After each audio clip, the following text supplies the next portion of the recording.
Hey, what's up, everybody? Welcome back to another episode from Break Turn. Took a little break, get it, in March from a podcast, but we're here with Anywhere ATP with John and Loren, and we got a lot of stuff to talk about. The industry is dynamic and changing, and we're excited to have a conversation. So, what's up, guys? You mind introducing yourself, John? Tell us who you are and what you're doing and all that, please. Yeah. Happy to be here. Yeah, so I'm John Miller, call sign Gumby. Uh, yeah, we'll chat about the company, but co-founded Anywhere ATP there with Loren. He'll do his intro, and um, still in the reserves, but got off active duty. Couple plus years ago. Flying F-18s, F-35s, and now live in Kansas City.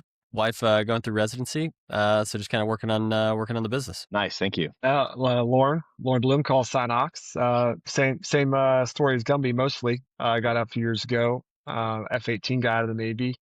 Now I fly for Southwest as a first officer. Then moved to Nashville. We opened up a domicile out here. So just grinding. I love that. I also live in Nashville. I don't know if we knew that. We just became best friends all of a sudden. We're Yeah. like probably 50 miles apart from each other talking on the Probably. internet. Yeah. Yeah. Nice. So I'll immediately derail the conversation. These are scripted, so our audience knows that. All right. So Gumby, we used to say Semper Gumby. Heard that, or people said that before? Like, Oh yeah. okay, Oh yeah. is that if it's age appropriate, what does Gumby come from? What's the story with Yeah, that? bold question there these days. Yeah, no, mine's pretty safe. Thankfully, I think I was a pretty tame new guy. Knock on wood, thankfully, nothing crazy. But I was, you can't see me. I'm like 6'1", 6'2", skinny. So tall, skinny, wore green suit. Nothing too crazy there. And that isn't, checks. a lot of people are probably thinking there's like a cover story. That is not a cover story or anything. It's just pretty straightforward. So I think I lucked out. I was gonna say that is the best cover story I've ever heard. So well done, well rehearsed. So is yours? Can you share yours too? What's the? We can share the cover story. Okay, let's do that. But it's Oksana technically, but it's Ox, and just Big Dumb Animal is the Got cover it. story. I don't even know if I know that. the real one. Yeah. Yeah. Man. You can look up Oksana and probably track down what it really gets to if you wanted to. I love that. We didn't do call signs per se in the Army. People would try it, but always loved the stories with that. So, and F-18s, Top Gun the other day. No kidding. Some F-18s. Is that the same plane? I told you I'm not good at airplanes. Yeah. No, we totally the same plane. That will derail it, but we were in Fallon while they were filming and all that stuff. So yeah. Whoa, that's cool. Yeah, we'll have to chat about that. Well, good. Well, hey, I appreciate you guys coming on. A little before the call, the point of this podcast is the value I think we give to our listeners is we first and foremost our loyalties, our hopes is that we can educate and give value to our veterans, our pilots too, but we want to be able to help educate veterans as they're making decisions, as they're deciding to leave the service to go to civilian aviation, whether that's airplanes, whether that's flying or maintenance, helicopters, don't care, or to help make the decision if they even want to pursue that arena or not. Like, let's do that. And so I'm really looking forward today to talk about what you guys have, where you have it, and so people can kind of insert their story into what you have to offer, and maybe it could be a good fit for them. So to start off with, can you tell me the school, tell me where you guys are at? I mean, tell me what you're doing so people know. Yeah. And we'll kind of tag team this Ox, but it's kind of funny. Like everything you just mentioned is kind of exactly kind of what we focus on as well. Obviously, we come at it from a different angle, like executing the training, different part of the pipeline, per se. But big picture started Anywhere ATP. About 3 years ago, depends when you want to say our first official class was. And we kind of joked that we started a flight school backwards. So we started with multi-engine training. We started with getting the ATP as opposed to starting with the private. And we've slowly, which we'll get into, kind of now offer the full gamut, but we kind of, stepped backwards into that. And throughout that whole process, we've learned a ton. And so kind of the 30,000 foot view, yes, we have, flight training, multi-engine, single engine training as kind of one side. And then as about a year ago, we also stood up the maintenance side because we found that there's almost more of a need on like the maintenance side, or at least it's less talked about, as we kind of talked about before we started this. More of a need for like the A&P side with like growing demand, all these sort of things. And it's just, where it's kind of interesting. Like our marketing side is like, hey, like most pilots are like studious. They know that they want to go to the airlines. They know that they need some FA certs. They don't always know exactly what they need because it can be kind of convoluted and everyone's situation is different. But on the maintenance side, we're having to do a lot more education where like a lot of the Mm, maintainers just don't even know really much about it all unless they happen to be in like a squadron or command where like other people have done it. But it's a lot more of the education side of just like what it is and like what are the job opportunities, vice just how to do it. So it's kind of mm. interesting how like those two like sort of clients are different aspect to that. But yeah, so big picture, do different flight training, multi-engine. We have a few different locations, a couple in California, one in Virginia, and then our biggest flight school is there in Fresno, where we could do kind of the 0 to hero sort of program there. But so that's kind of big picture. Ox, what did I leave out? Yeah, I would just say that the reason why we started this company is because we went through the process that everyone probably watching this podcast is about to go through or has gone through. We just found that there was massive service gaps, and so we just tried to fill those service gaps by one making it easier in terms of locations offered, its availability, all those things, in order to try to drive down costs for the military aviator and then now the mechanic. Now we have that going as well because most of the programs that existed before we kind of came online were high admin costs, a lot of leave requirements, and just not ideal. And so we just approached it from a military person's perspective and said, how can I make this ideal for scheduling around a military schedule with leave, and then drive down, and then thereby driving down the costs as well because we kind of looked at it as, well, you're paying for hotels and eating out and rental cars. You're also in the leave that you could cash out at the end of your service. So kind of how we built our mindset. We were moving into the space, and then, but we're 3 years in. We're fully military initially, and now we've opened up the spectrum to civilians as well. So Nice. Okay, so the Fresno and the Virginia, brilliant, by the way. West Coast, East Coast. Well done. I'm not good at geometry, but I think that's East and West Coast, so that's good. So when you say 0 to hero, is it you guys are a 141 school. So tell me, what does that look like from a pilot side, and then we'll jump into maintenance. So I show up, do I have to have a uh, a helicopter license or a PPL or something, or what does it look like for one of your newest, freshest students when they show up? Yeah, great question. Yeah, so we kind of put like the different people coming in kind of in two buckets. First, Mhm. someone that was a military aviator, and then someone who necessarily wasn't. I mean, they could still have been in the military, but maybe you don't really have any flight time, right? Mm. But you want to get into aviation. So if you are, you know, getting like, say you're rotary, similar background, they, Navy rotary pilot, have fixed wing time, got your fixed wing ratings, then people could come in and now the 141 is required to even be VA approved. And Mhm. so when a school says they're VA approved, you have to be real careful. Like I'm assuming that the program's been abused. So like you have to be very specific with your language. So the VA program is tied to each individual program, and those programs have to be 141 programs. And so what does that mean? Kind of the brass tacks is that enables you to essentially get your basically all your ratings paid for by the GI Bill, with the caveat being it doesn't include your private pilot. And then each of the other programs, if you want to use them, have to be approved by that school. And you obviously have the annual cap of around 17K to apply to that. But like, say if you're coming in and you just need to get your multi-engine, you now have the ability to come in and basically get that paid for by the VA GI Bill. It'd be nice if we had like a whiteboard because there's so many different scenarios where it's not super complex, Oh but as yeah. soon as you start throwing in different variables, it starts to get super convoluted. And so I'm sure Loren could talk about it, but that opens up a lot of ways to get creative with how to use the GI Bill. Because for those listeners that don't know, like to get your unrestricted ATP, you need 50 hours of multi-engine time. And so the leverage is like, hey, I'm not trying to save the GI Bill for my kids, any of these sort of things. I want to use it. How do I leverage it? There's creative ways to like stack programs in order to kind of cleverly max that out and get the most amount of hours paid for. Because multi-engine time, I mean, it's shocker, not cheap. So anyways, you Yeah. can leverage and kind of double up on some sort of things. It definitely help you out. That's yeah, good. Yeah. Yeah, go ahead, Lauren. Sorry.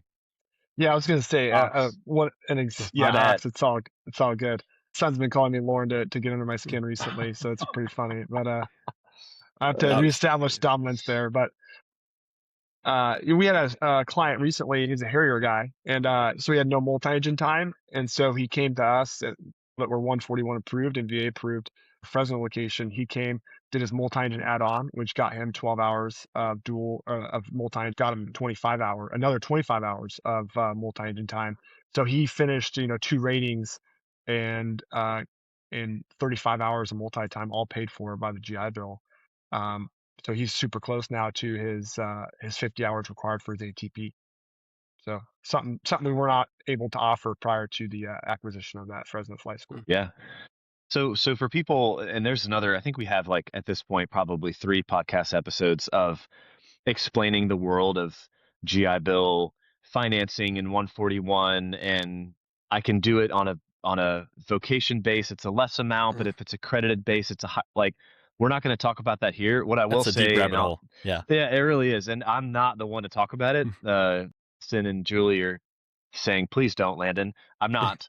But the point to made here, and very seriously for people who are considering, and again, we're going to talk about maintenance as well, but have this golden ticket, right? It's called GI Bill, and you don't know where to spend it, or and you're contemplating the process of, well, do I want to give it to my kids, or can I give some of it to my kids if I have kids, right? Or do I use it now to get my career off the ground? Those are all great questions, and all of us in this room have asked the same thing. So Uh, you have a certain number of tokens, right? You have, was it 36 months, I think, mhm. of GI Bill if you served under a certain amount of criteria. Call these guys. Call these guys and ask them, hey, I've got this much GI Bill left. What can I get for this? Well, what do you have, soldier? I have a PPL. I'm a supply guy. I'm not a pilot, and I really want to get up to my CFI or CFII so I can start time building and then get my MEI. And have a conversation with these, you knowing the limit and the number of dollars and who you have to go through and get a certificate of eligibility. Like they'll walk you through all of that. Don't let that be a stumbling block for you to enter the arena and ask questions to get yourself, off the ground, to use I have tons of dad jokes, guys. I've got a whole bag Oh, of I dad love it. jokes. Keep them coming. Yeah. Yeah. It's funny So you when mentioned you that. yeah, go ahead. Yeah, we're actually standing up. I don't even know if Ox knows this yet, but standing up next month, where every couple weeks we've got like this online community, and because every scenario isn't the same, and I realize I'm having all these phone calls, but like it doesn't really help the next person because you just have these phone calls one on one. Hmm. We have this online community, and I give it a link. I don't know if you have like a anywhere to put that, but a link to put it. And basically every couple weeks, I'm going to do a live 30-minute hour calls and basically just field Q&A and talk about those and then record them so that it can be kind of siloed off, be like, hey, this person, this one's about like a rotary transition. This one's about so-and-so. It's like different backgrounds you can kind of hear and kind of jump in and ask different questions that you have because like while it's all like the same pipeline kind of that you mentioned, it gets convoluted fast because like what we found is like everyone just wants to follow what the person did in front Oh, of them, but their scenario isn't the same. It's similar, it's deceptively similar, but it's not necessarily the same. So I love that you said that because that's usually what I say, and people are tired of hearing me say it.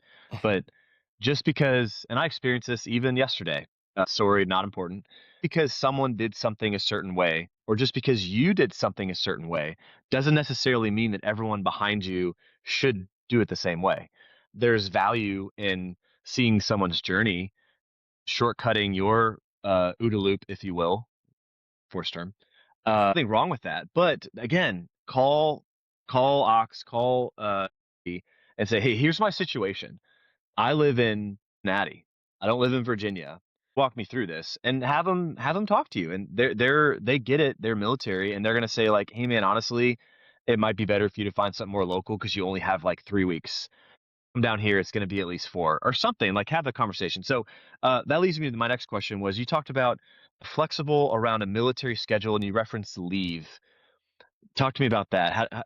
Because some people are like, oh, I got terminal leave, or I've got skill bridge. I don't know if I have skill bridge. Like, how does make that statement make sense? Yeah, absolutely. So I think generally speaking, military personnel can cash out 30 days of leave, I believe is what that is. If my memory serves me correctly. And so you can cash out with a pretty healthy chunk of money. if you have that leave on the books. And so, what we would kind of always prioritize as a military person is to save leave. Don't, if you have it, Mhm. keep it on the books. You can roll over a certain amount each year, and then you can use that when you get out of the military. And so that's kind of what we were meaning, like cash out your leave. We actually had some others actually skill bridge with us, to your point, and instead of taking terminal leave, which is another way to use that leave when you're finishing your or your service, I should say. If you skill bridge with us and you use your last 30 days on skill bridge, or 60 days, whatever the military allows, you could work for us. You're essentially, out of the military, working, getting Getting your current. transition, yeah, getting your transition taken care of, and you're not using leave. And so again, then you cash out that leave at the end of service. So there's a couple like unique things you can do with skill bridge and just, as well as your leave, instead of just taking the standard, oh, I'm gonna do terminal leave and be done with it. Or I would say don't take terminal leave. You save that leave, maximize your time via skill bridge, and then you cash out, and you get a fat check at the end of your service. I love it. I love it because that's another. We're finding a lot of rabbit holes. This is great. We should do another one of these. Yeah. Another whole conversation of how do you optimize your time and money. Money's a tool, but that's that. But time is expendable resource. You can do your transition training using GI Bill, which is dollars, and use your time, right? And then you can cash out. Like there's so many different options. It's like chess. Hmm. Having a conversation with someone about their unique circumstance is huge. And you brought it up because again, if listening is on the fence or they don't really know what their timeline looks like, pick up the phone Hmm. and have a conversation. Yeah. About currency, do people could come and just get up in the plane and get a couple touch and goes or 90-day currencies with y'all as well? I mean, it really depends on the person's background. I mean, obviously Okay. the skill bridge is give and take, right? It has to work for the person. It also has to work for the business wherever you go, right? And so the part that, like, as a business, selfishly, like we want is someone that can be an instructor. And so that helps. So we've had various scenarios where people show up, they get their instructor, and then they're able to basically not have to pay out of pocket to get their 50 hours of multi-time. We've had someone who just came from a tour in Europe where they came in and were like, hey, I need to get, 100, 200 hours, whatever it was, based on where they were trying to go. And so they came in, they were already in MEI. They came in, instructor with us back when we were just multi-engine. And so it helped them get that currency. But there's also ways that people can help us out and do other things, help with curriculum, field calls, any of that sort of stuff. And then, you know, so the world's kind of your oyster as far as the spectrum. But we kind of definitely lean more, at least on the flight training side, towards the instructor because it helps us out and it also helps them get the most amount of hours in the shortest amount of time. I love that, and it's just such a shame, guys, that that's in Fresno. I mean, talk about a hardship tour. I don't know if it's gonna be. I'd rather be in. I'm just kidding. That's a great place to be, Fresno. That's awesome. So the flight training, it's PPL, which is normal. And then you can get your instrument, your commercial, your multi, DFI, double I, MEI. That's really everything. Pick your poison. Now, can we talk about the ATP option? The reason I want to dial in on that is because time of this recording, an industry norm for the airlines is not a, I say this every time. I am not the standard of what is normal. It is my opinion and it is what I observe from my perspective. I have found that in today's day, May 26, airlines have begun to require again applicants to have ATPs, ATP, CTP. Change, it was different earlier, it could be different later, but today it seems like they are more requiring it than they were before. With that in mind, people are shopping, veterans are shopping for where they could go get this thing called an ATP. So, what does your program look like? Yeah. So our program depends on the person's background. Have a military program specific to aviators that are, fixed wing, multi-engine aviators, and we call it an accelerated. They come in, have an online syllabus before they even show up, they get all of the required performance data systems. It's kind of spoon fed to them in a very standard military gouge type way. And then, yeah, yeah, provided exactly what we would want. And so the flight portion is just 3 flights, and then the fourth flight's a check ride with an examiner, and you walk away. And so we built that again to try to get as much done them not leave. They come in for a short window, 3 to 5, depending on weather, maybe 6, 7 days, and then get back home. Again, we're trying to minimize admin leave as well as admin costs. The only thing that we'd have to add to get to that point is the ATP CTP course. So historically, what other companies had did up to this point, before we came into the scene, was they would partner with a ATP company, ATP CTP company, does this the specific one, and the flight schools in the area would say, hey, you're going to go to Atlanta for a week. You're going to do ATP CTP, and when you're done there, you're going to come out to our flight school an hour or 2 hours away, and then knock out the practical part of it. Well, that's 2 weeks of leave. I wasn't able to get 2 weeks of leave my entire Navy career, and if I did, and I didn't spend it with my wife, she would kill me, So we thought that was not very realistic to get 2 weeks of leave and all the admin costs that go into that as well.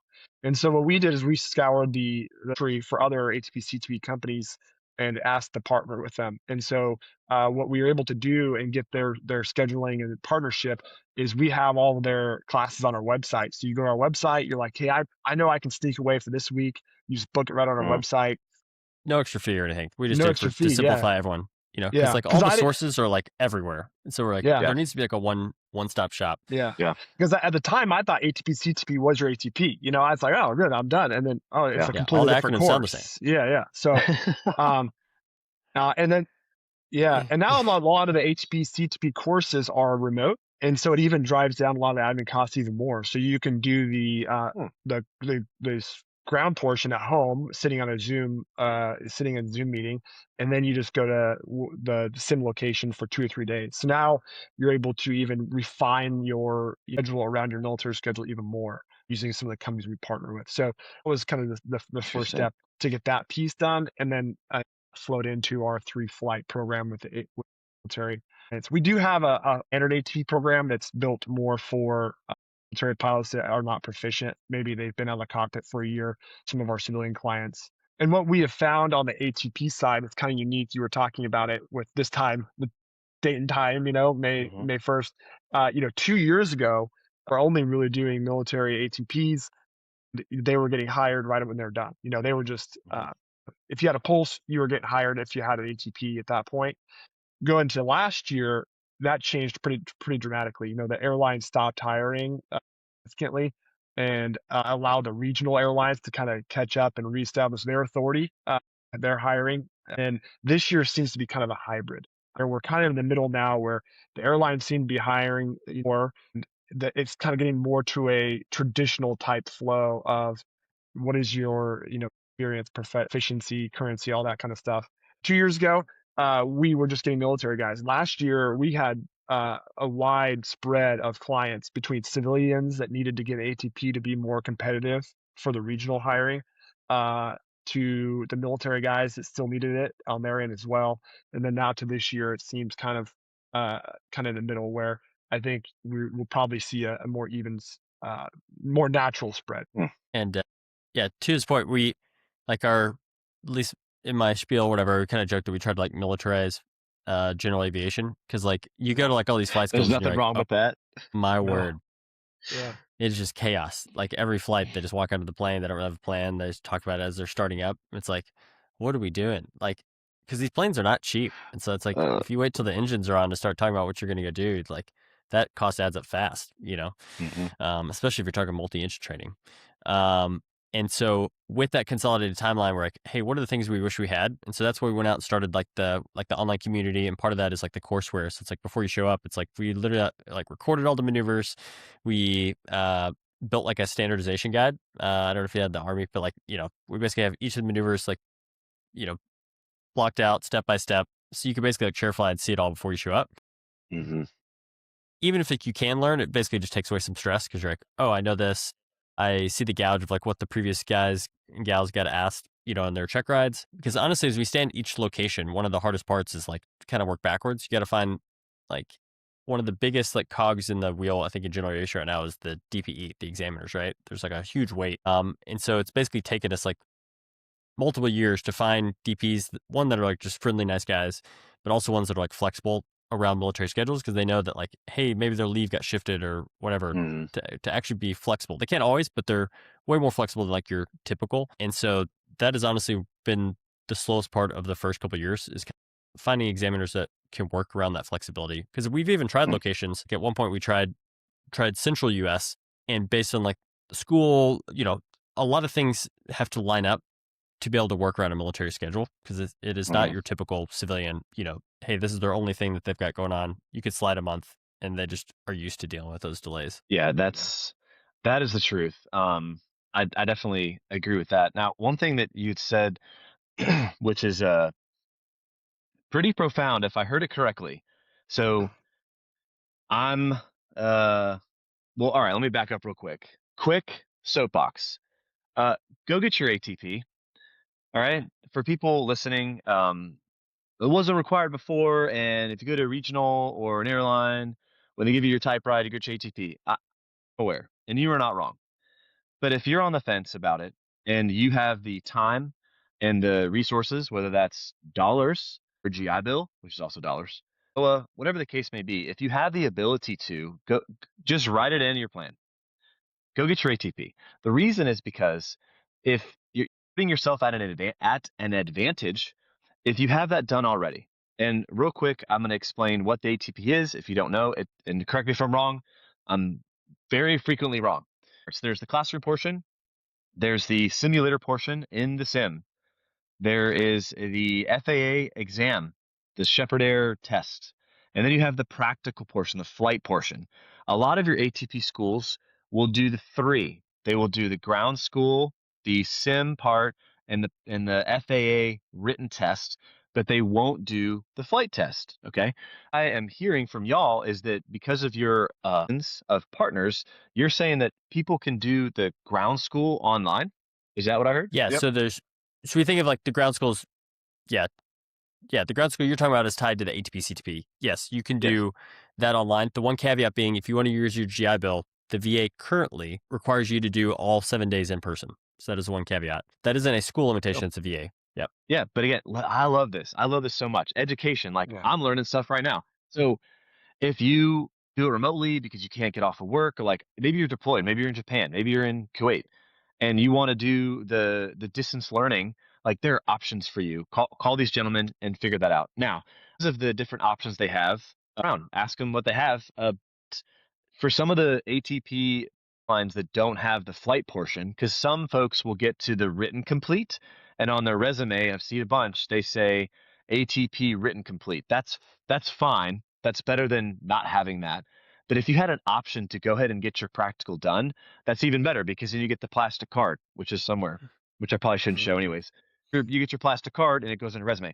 All that to say, monologue complete is have your written complete. If you need to do all the things, or if you just need to get the flight portion done, this school is catered to. Hey, do you need to take 3 days of leave? Well, you said 3 to 5 days. We'll knock you out. What's the plane that you guys check in? Is it a Diamond? Is it a Seminole? You familiar with Technums? So it's a twin Technum. They're super The efficient. plane guy. Yeah. Yeah. But I'll Google it real quick though. Yeah, A they burn Technum. like total like 10 gallons an hour total, which makes them super efficient for one training and like time building. Modern. It's Technum. modern. Yeah. It's two Glass cockpit, autopilot. P2006T. Yeah. It's modern. Oh, Yeah, high wing, underpowered, and so huh. it's a nice airplane. Like I think the oldest one we have was 2011. Stable. Nothing's 100% unforgiving, but it's way more forgiving for multi-engine training than like a super high powered, when it comes to Interesting. VMC and all that stuff. Yeah, yeah. Looks It's sharp. perfect for what we Oh yeah, do. the Italians Yeah. are. Now it has its own maintenance side Oh, I can imagine. for upgrades, but they look nice. Yeah, and they fly That's well. cool. So, anyways, to summarize that, go get your ATP. If you're looking for a nudge of like, should I or shouldn't I? You should. Whether you get in your written or the whole thing, call these guys and figure out if something they have in their network can help serve you, or if you have to go to Fresno to get the practical done. Just get in the arena and do it. Now, the last question I have for this before we move on to maintenance, which I'm super excited about. I have about 25 minutes. I don't want to get anybody late. Is the ATP? Can you said that the in-person 7-day ground school course is required for VA GI Bill? So you do take GI Bill for ATP. Is that correct? Yeah. So as you mentioned, I kind of think about it like the three phases. So there's the ATP CTP, which has ground school sim phase, the ATP written, and then the ATP practical. So the ATP CTP, we work with a couple different companies. One of them does have the VA option that has like classes starting multiple days a week every month. So that is certainly an option. That's through like a partner that we've partnered with. We thought about getting an ATP CTP game. We didn't want to spend $20 million on a 737 sim yet. Maybe later, But Maybe. so that Yeah. that Later. is why Next year. these schools end up partnering.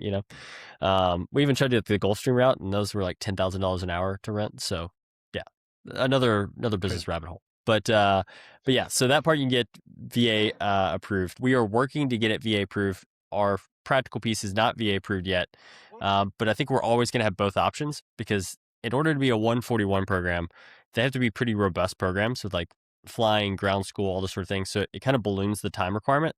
So when it comes time to using your VA, generally, it's not 100% true, but generally you have to weigh of like, hey, I'm willing to use the GI Bill. I'm going to get more time, but it's going to take more time. So I'll have to take more leave, more time off. And it could just be a few days. It could be another week or two, depending on what rating. And some people may just be like, I want the fastest option and I want to pay out of pocket. So I think we're always going to have both options. So we'll have that last piece you talk about, the practical, probably here by the end of summer. But what we've done up to this point is part 61, not to get too in the weeds, which is not VA approved specifically for the ATP. Yeah. No, that's good. What I tell people, because you on your soapbox, I also have a soapbox. Ox has a soapbox. The same soapbox. It's just extended. Yeah. I mean, a lot of soapboxes, but I try to tell everyone, like, if you are in the military and you are in your production tour, so you're coming off deployment, you finally get a production tour, just knock out your ATP, just get it done, regardless of whether you're going to get in or stay out. Because it never expires. And I say that because I've had sailors or pilots to tell us, like, hey, I wasn't going to get out, but now I'm getting out, like, last minute decision. Well, you already have your ATP. We also have had generals, like, no kidding, like 07s that are getting out, and they're coming to us and stressing about flying a tech dam in order to get their ATP because they're trying to get hired at Southwest Airlines when they've been in the Pentagon for the last 5 years. So I bet you he wished he would have gotten his ATP when he was back in the day as a captain. Just get it done. And the same thing goes with the A&P, which we'll get into in a minute as well. The last thing, because I know we're going to transition over, just so people don't forget about cool options. So credentialing. Every service is different. It's like Navy officers really can't do it, at least currently. That could change. Like Coast Guard, they get like, I believe, I don't have my notes in front of me, but like $4,000, so they can apply it to the course and their check ride that they're not even touching their GI Bill. And then pretty much just applies for pretty much any of the ratings. And I say pretty much, there's always caveats, but you can use the GI Bill licensing and certification. So I mentioned like you have the VA program that like can pay for your entire course. The licensing and certification can help you get that certificate, and it applies to a lot of things, but in aviation, it can basically pay for your check ride expenses. So you basically get like, call it $2,000 back, even if the school isn't VA approved, but it's getting a certificate that the VA recognizes is beneficial. And so it's on their list. So you can still use it with that. And you basically just have the short form. It's part of our online course, short form that you fill out and get a receipt, and you can basically submit and get that. So, hey, maybe you want the faster option. You kind of have a blend of the two. Yeah. I love that. Again, the theme for people listening, we are trying or have done or are doing all of the hard work of the research. That's why Break Turn even has a podcast, is we're trying to go out and talk to everybody we can to figure out what options are for you. So call them up. You know where they are. You know what they offer in terms of ratings and flight time and GI Bill and ATP. He said something about cool, but I don't know how cool works. It doesn't matter. Yeah. Call them. The answers are here for you. The work is already done. And so that's kind of if I were to say there's one takeaway, and I'll ask y'all what the takeaways are, but if there's one takeaway from this is get on the phone and say, hey, this is me. This is my situation. Can you help me? Yes, I would do this. Or honestly, I might recommend something different. But pick up the phone. So I appreciate you mentioning that because I didn't know that about the reimbursement stuff. That's they're always coming up with new stuff. Like you said, every time you say a statement, it's almost in the back of your head of like you have to have a caveat because it's probably going to change. Yeah. All right. The last thing I want to talk about, which is I'm super pumped about, is because we're really trying to. This is year 2 of us trying to row this maintenance boat. So you guys do A&P training, certification. So kind of same questions as before, but like, what's the program look like? Where is it? Footprint, cost, GI Bill, like what is it? Yeah, so I think it's important to learn our history of how we got here because it's kind of important. out how we set up the program. So we were pilots doing things for pilots 3 years ago. A year and a half, 2 years ago, run into just all the different channels. We ran into, you know, hiring departments for airlines. We have FAA reps that we've been working with, and we Conversations at start, RTAG. Yeah. yeah, and we Mhm. start to pull a string on it, and it's like, wait, military mechanics, do this, and they have the same problem. Well, then we started looking into it. We're like, "Well, they have no services at all. They have, if not a worse problem than pilots with no services. At least the pilots had a lot of services at the time, and so that's what's kind of sprung the A&P program that we created. So we were just trying to solve the problem for those guys as well. And so then we started looking in the industry. What do they have available? And there was a couple schools that would do a A&P transition course, and then we pulled a string on those courses. And it's again 2 weeks in person. And those courses you wouldn't even finish with your certificate. They would just kind of get you 80% of the way there, and then you were responsible for the last 20%. And we were like, "Oh my god, that is ridiculous," especially for a, E5 or E6 that has to pay for 2 hotels, it just didn't make sense to us. So, we built our program for A&Ps, and not only is it much less admin costs, for overall, but you finish with your certification. So that's part of our process. We built it kind of to mimic our pilot program. We just built it for A&Ps. And so what we do is there's 3 steps in the A&P process. There's an admin phase where you got to look at the person's history, maintenance history, and make sure that the FAA acknowledge that work as A&P experience. Then we work with the FAA to get that person endorsed. So we kind of handle that portion for 'em, which is probably one of the most confusing parts of the whole process. And we just kind of take care of it for people. And then step 2 is the written phase. You have to take 3 written exams similar to the ATP written that we were talking about earlier. There's one for general, one for airframe, and one for power plant.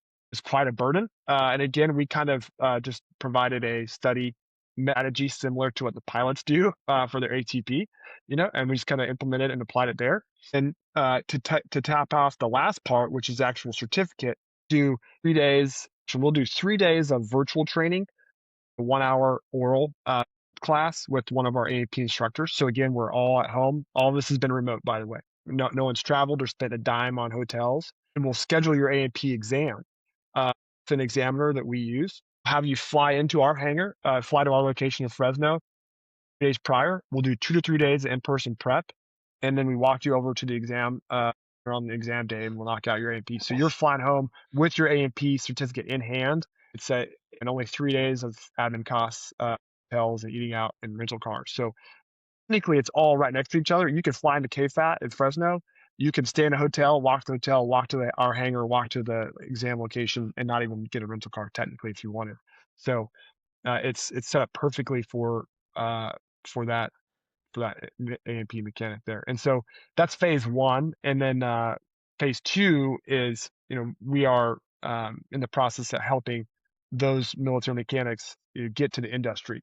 So we're striving to have contacts at all the different airlines or all the different companies, and then we'll ask A&P candidate A, hey, where do you want to work, or who do you want to work for?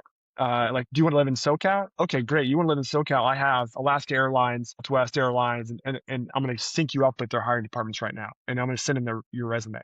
And so that's kind of phase 2 of our program. So not only are you paying for your A&P, you're also paying for an introduction to the industry. Uh, And John, and what did I leave out? I mean, you hit most of it. I think the 30,000 foot view for like the, you know, mechanic that's kind of in year 3 right now in the Marines or whatever, kind of the big picture overview, because you're going to hear a bunch of different things. Certain people are going to do one route, some people are going to do another. It's like the way you think about it is if you had zero experience and you not just because you were in the military one day do you qualify for this, right? So it's like, hey, it's all based on your experience level. So if you never joined the military, or maybe you did something completely unrelated to maintenance, you go to essentially like a trade school, and it's called a Part 147 school, and you do it for like 18, 24 months. Varies. You're gonna pay 30, 40, 50, $60,000, college prices to go through, and that basically teaches you all the stuff. Kind of their 0 to hero program. So by the end, you're going to sign off and you can get your A&P. I don't know how long ago, but thankfully the FAA was like, well, that's kind of ridiculous for military, just kind of like pilots have the mil comp. There's kind of a version. So this is what he's talking about. So it's like, hey, based on your experience level, in those 2 wickets, again, we'll talk about all this, but you kind of think about it as 18 months of either airframe or power plant experience, or 30 months combined is kind of the minimum threshold that you need. Now, the nuances of like, does my MOS, does my rate, all that sort of stuff, like Ox can talk to you about that. But that is kind of like just to have in your hip pocket of like, that's the accelerated method. I call it like the fast path. But like, I've talked to numerous people that are like, oh, I thought I had to do it. And so they're using their JAB bill going to a part 147 when they could get this done in 3 weeks. And so Yeah. that's why I mentioned that, is that because that may be the person in front of you is like, ordnance. So it didn't touch airplanes. Like theirs didn't qualify. But like you were airframe or, desk chief or something, like yours obviously would qualify. And so the big part is just knowing where you fit. And so that initial call that syncs up, uh, I don't think Ox mentioned this. Like we do that 100% free right now. And so it's like, because we basically just want to help like save all these other veterans from like going and spending $50,000. And that like sign off, and you can correct me if I'm wrong, Ox, I don't think it expires. So if you've at least started the process, do the admin, you've got to sign off, you've at least mentally kind of gotten like halfway there. Even if not, you're not actually halfway, but at least you kind of know the process. Now all those like hurdles in your mind of like, oh, I have to do this, I have to do this, I'll do this, I'll do it later. We're just trying to help start. So at least you've just taken one roadblock and one excuse out of your way so that you can actually get it done. I had a candidate who was fully qualified military mechanic, and he had just enrolled in a 2-year community college to use his GI Bill to get his A&P. And he was going to spend 2 years of paying for school using his GI Bill, not making money, when he could have just done a 3-week course with us. That's what we're trying to Yeah. fix, you know? We want to certify, like our goal, which is never achievable, but it's kind of like our motto is we want to certify every military mechanic that exists with their A&P. Anyone who's eligible, we want to get them certified because it doesn't expire and it looks good on your eval. So even if you stay in for another 15 years as a mechanic in the military, you have that on your eval now, and it's going to set you apart from your peers when you're doing the ranking your commands. So it's it doesn't expire. So John did mention the admin portion, what the FAA will recognize, that doesn't expire either. So let's say we just get that done, you have that for the rest of your life as well, that won't expire. So let's say you decide to get your A&P 10 years later, you can still do that because you still have the endorsement from the FAA. And we had Air Force mechanic had gotten out 12 years ago, had gotten his endorsement at that time and hadn't gotten his A&P yet, and he came back to us and he still had that, and that's what we used. So Nice. it's good stuff. This is so awesome. I mean, so again, I appreciate for kind of foot stomping. This program isn't for everyone. So the people we're talking to. So if you've been working maintenance, do what your buddy did and go to a 2-year school, unless of course you want to. You have all this experience. I forget what the form is. Is it The 8610. E04 8610? That's what I said. 8610. If you have an A610, use your success is defined by the steady accumulation of advantages. Said that a few times. If you have this 8610, you have an advantage. It's called this fast course. And to do this online, I've never heard of that. This is wild. To do the virtual stuff and to get the admin, to get the endorsed, you do the written, and then you come down for 2 to 3 days. Uh, if you're a military person, I start smiling because I'm like, yeah, and in those 2 or 3 days, I'm going to up on things may not be great at, right? If I work on Black Hawk helicopters, I'm not going to be good at what's the thing, string Mhm. or woodwork thing for play things that you don't do because you have an advanced airframe, but you'll have time in those days to kind of. It's like air assault school for the Army folks. It's like you have to do the inspection of the A22 cargo bag and the net and the Humvee. Like you get a chance to go and check it out and find the discrepancies in those 2 to 3 days, and then you take your eval and you leave with that rating. That's huge.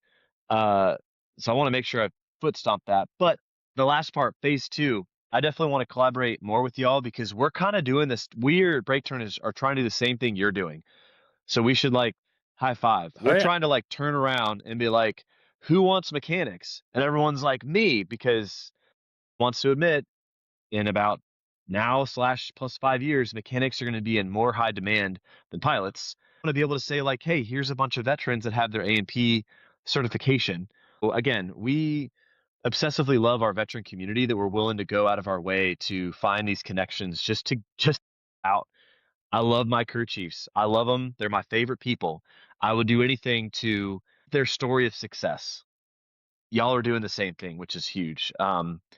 Have people, would you say that people who come to you to get the vacation, are they interested in that sort of industry connection, or do they come to you kind of with a job already in mind? I feel like it like anything aviation, it depends, right? So Weird. people will come and they've got like, hey, I want to knock it out, but I've got another 3 or 4 years, so like I don't really need that other thing right now. Or it's like, hey, I'm very, very interested in like the job aspect. I'm, you know, some of the veterans calls like, oh, I've already got my A&P. Can you help me with just the second part? So it kind of just depends on where they're at. And so we also stood up a second community. So we've got a community for pilots, we've got another for mechanics, where we try to do those calls with the industry. And so like we've done calls with, you know, Delta, Southwest, like, some other airlines to help with that whole second phase. The last holdover from the first part, not to jump around too much, is that just because you maybe qualify for just the A or the P, you should still 100% get that, because like every airline's different. But like Delta, for example, if you have your A or your P, it's like a $7 per hour pay jump. Obviously, you have both, and it's Hmm. 14. And you then can use your job bill, go to one of those Part 147, trade schools, and now you're paying a fraction because you've already completed 2/3 of the training, and your check is going to be that much shorter because you've already done 2/3 of it. So it still saves you money, even if you only qualify for part of it. But Ox, what else do you have? Yeah, I was gonna. That's a good point, Gummy, because we do see a large percentage of maintainers that qualify for one or the other. Usually, they have airframe and not power plant. This is a more common one. Hmm. And so there's like I think there's one or two programs across the country that was like a month long power plant course where you just go for a month, knock out your P. Or let's say you get hired somewhere as an aviation maintenance tech with just your airframe. You have much less amount of time as an apprentice now to then go test for your power plant as well. So instead of having to do the full amount. So it's still really beneficial. It still saves you a lot of time and money either way you approach it. That's awesome. Well, if we did another podcast a couple of years ago with Dylan from the Tech Ops, and I would recommend people go watch that if you're on the fence about what it is to be a mechanic. There's a lot of misconceptions, Oh yeah. word, misnomers, gouge. There we go, about maintenance in the commercial world. And that episode, we're out of time today, but it talks about what that life is like, the benefits, the 401ks, the free travel, right? It also includes, you know, A&Ps don't just work on planes, helicopters, work on cruise ships and roller coasters and things that there's SpaceX. not a Yeah. SpaceX. There's not a. I guess this is a bad example, but there's not a license to fix this. It's like if it's a major mechanical thing with hydraulics and pneumatics, electrics and combustion, like that's an A&P. And there's tons of stuff out there that uses those fundamentals. So And that definitely quickly check pays that out. 6 figures, which I think blows a lot of people's mind. Seriously. Yeah. Seriously. Mhm. That I love. So kind of going over the A&P stuff. First of all, since no one's gonna remember anything, call, pick up the phone, call, ask questions, right? Come with your 8610, admin endorsed, written, go get your certificate, done. Even if you're not getting out for a couple of years, figure it out, right? Phase two, continued industry link up. Well, what do I do now, Landon? I don't know. Where do you want to live? Okay, well, do you have a preference on big plane, small plane, big helicopter, small? Like, do you want to teach? Do you want to do spreadsheets, staff officer stuff? Like, what do you want to do? And then there's connections here because there's a demand and supply. Have peanut butter, want cheese, right? Emery reference. But Mhm.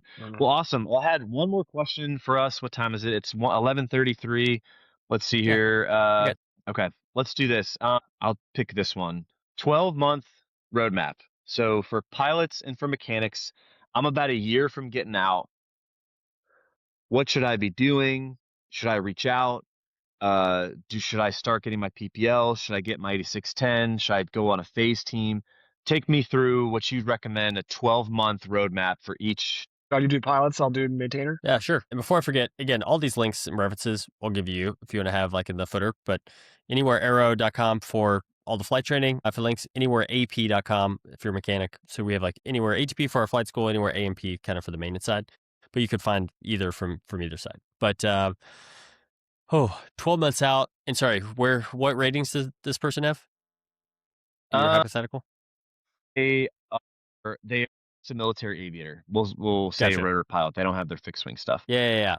Yeah, I would say even with all these, it really depends, which is why we have to talk, because it all depends. Like, hey, if your dreams based on whatever background's united, then like you have to get things done. So you have the military pilot program, and like there's all these nuances. But if I'm just talking generically, and Ox, you can jump in here. We didn't pre-do this. So I'm doing this live. Do it alive. Yeah, I'll do it live. I would say immediately start working on your mil comp. Because it really, you could study in 2 or 3 days and knock it out. So it's the military competency. So it's like the FA's way of like, hey, how do you get credit for your military time and translate it to the civilian? And so that's the fastest way. And you already mentioned it, Shepherd Air. It looks like it's like a early 90s website, but it somehow, like we were, joking around with some people that are like in the industry, and they're like, I have no idea how they're able to get the questions. Like we'll come up with new questions like 2 weeks later, they're somehow on there. Like, I don't know. I'm not going to dig. I don't know. There's probably something there, but basically you just memorize questions. It takes you like 2 or 3 days. If you're decent at test taking, study that, knock it out. And the MilComp process is like 2-phase, not to get too in the weeds. So it's the test side, and then you process it with the FA. So don't just think because you got the written test, you're good. You still have to get it processed by the FA. And there's a couple ways to do that. But so that's when you get like your plastic card, your real boy or girl, with the FA. You get like your FTM number, have all that. And now you have to look at your hours. And this is where we highly recommend, like, hey, we'll give you our best assessment. But unless you're like overly qualified and you've already got 4,000 hours, whatever, highly recommend either talking to people in the industry, like in the hiring department, or work with like a career advisor or interview prep sort of company, and basically work backwards, because they're going to tell you like, here's what, you can expect. Like you're going to have to go regionals to majors. And so, you live in Denver, you want to work for Frontier. Here's what they're hiring at. Here's what we expect them to be hiring at in a year. So you actually have a goal, because you don't want to just arbitrarily be like, I'm going to get all these certs, I'm going to get all these hours, but like not really have a purpose. You kind of, what is it, a Sun Tzu or whatever? It began with the end in mind, right? And so that's what and you shouldn't just ask one person. Like ask a couple people. This is like when you spend your time, like spend a couple weeks of like, okay, what do I even want the goal to be? And then you'll kind of work backwards from there. And it's probably going to involve some combination of time building. And the earlier you start time building, even earlier in the year, especially if you need all the fixed wing time, you'll be able to pair up with someone, cut your costs in half. If you wait to the last minute, your schedule's made online. You may just have to buy the plane yourself, and you got to build all the time. So the earlier you start, it just gives you flexibility, and it just opens up opportunities. And as we talked about before, you want to get all your fixed wing time, and then you want to get your commercial multi, start time building multi-engine, and then get into your ATP. What does that mean? You have to start early because one, you're also still going to have a job at this point, right? You may have deployments, you may have whatever. So kind of the recurring theme, without getting too details, is start early, because things are going to take longer than you think. You may, like we get calls all the time of like, hey, I'm ready, let's start tomorrow. And it's like, well, it's the summer, it's busy. Like we're booked, it varies between a month, 2 months out. Some other companies are booked 8 or 10 months out. So if you wait until last minute, you may just have to sit on your hands and wait. And I won't do the math here, but like every month, you start later at an airline, your hierarchy, seniority, all those sort of things double up. And so kind of the theme is just start working it early. And more than anything, just figure out what your goals are and what does success look like. And you can kind of build it out from there. And we'll help you build out that plan. But until we actually know what your goals are and what the industry's hiring at, it's really tough to work backwards. We can kind of give you a generic, but again, everyone's goals and priorities are going to be different. That's good. That's good. I like points early is what you said. So 12 months out, that's your green light go. Pick up the phone and start figuring it out. I like that. Okay, what about the mechanic side? Months out. I don't know if I want to do this. I don't have my A&P, but I've been working on aircraft for a couple of years. What's my timeline look like? Yeah. All right. So I'll get back on my soapbox. We want to get every A&P that's eligible, or every mechanic that's eligible, certified. So I would say like call us anyway. But the roadmap for you when you're as you start to transition out of the military, it's a little bit less time consuming from the pilot side. Because the industry experts on the pilot side will say, I think you need to be hitting your app as soon as possible, and then just keep updating apps or something like that. For the maintainer side, it's a little bit less stressful in that respect. So the maintainer side, the industry will want to see your name and see maybe have your resume, but they're not going to really take it too seriously until you're within that 6 month mark. Once you're within 6 month mark, the companies will start actually engaging and start the interview process and things like that because they can give you a start date. Really, if you're that 12 month mark, and decompress this whole scenario for you. Mm. And we'll just use the submit app. So let's say we have to submit apps at month 6, then let's just take 6 months and gradually get through the process in order to hit submit on those applications. So let's say let's just start with getting the paperwork taken care of. It could take about a week, admin emails going back and forth, and then after we have that done, then we can do the written exams a much more gentlemanly pace where we can do one a month, study a couple weeks, take a test, take some time off, and then start the next one. It is the best option if you have that 12 months because it's kind of official that we can kind of schedule those tests and stuff around your schedule or if you have vacations and things. Now, if you are 4 weeks before getting out, which we have candidates, then it's much more stressful because now it's, hey man, we should already be talking to hiring departments. We don't have our A&P yet, so now we're gonna like just hook up a fire hose, and the next 3 weeks are gonna be, hey, you drop everything, and all we're doing is studying and It's doable. It's just a full yeah, time job versus a part time job correct, kind of mindset. yeah, yeah. It just makes it more stressful. So again, the soapbox point is like you may not even be sure you're getting out because a lot of clients that I talk to, they're like, well, I have like 2 years left and I don't know if I'm going to reenlist or not. And I tell them like, let's just get this done because if you get out, you have it. If you don't, it looks good, It's a great on great your safety net. email. Yeah, Yeah. and most For of the not time that much those, money. It's way yeah, cheaper than the pilot side. Yeah. yeah. And the A&P stuff is the same in terms of the funding. So you have the GI Bill certification for A&P that will reimburse the exam fees, and you also have the cool funding as well. But generically speaking, the cool is more targeted towards the enlisted anyways. Mhm. So there's generally more flexibility there, kind of generically speaking. Yeah. I love that because kind of similar answer. Just start early. A year seems like a long time, but it's not. Layer on top of that, out processing and turning in your gear, and maybe you're moving and you're at 6 months in, and then the realization of like, oh, I'm not getting a paycheck anymore. And then there's some panic involved. So it's like a year out, like start planning. And a little recommendation, little mentor note that I like to give folks is set yourself up for success. I'll go backwards since the screen is this way, left to right. I don't know. We'll see. So if I set myself up to get hired here, right, and I don't get out until here, that's a better situation than I get an offered a job here, but I'm not qualified.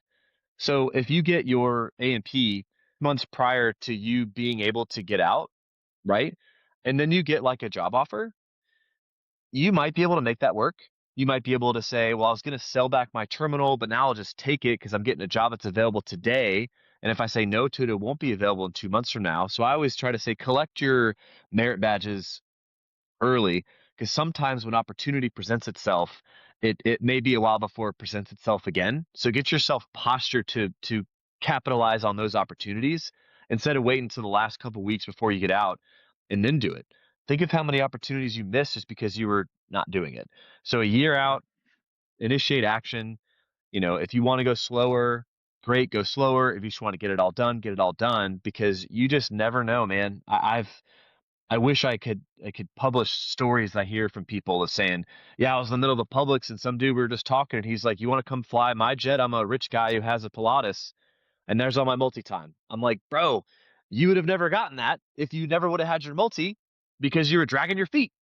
Optimize, capitalize on your opportunity. So, well, Preach I it. love And that. Landon, lots of it. And one other point, Landon, we've all gotten out of the military. We know how stressful it is to determine for the first time in a decade. I'm like, where am I going to live? What am I going to do for? It's this very stressful situation in general.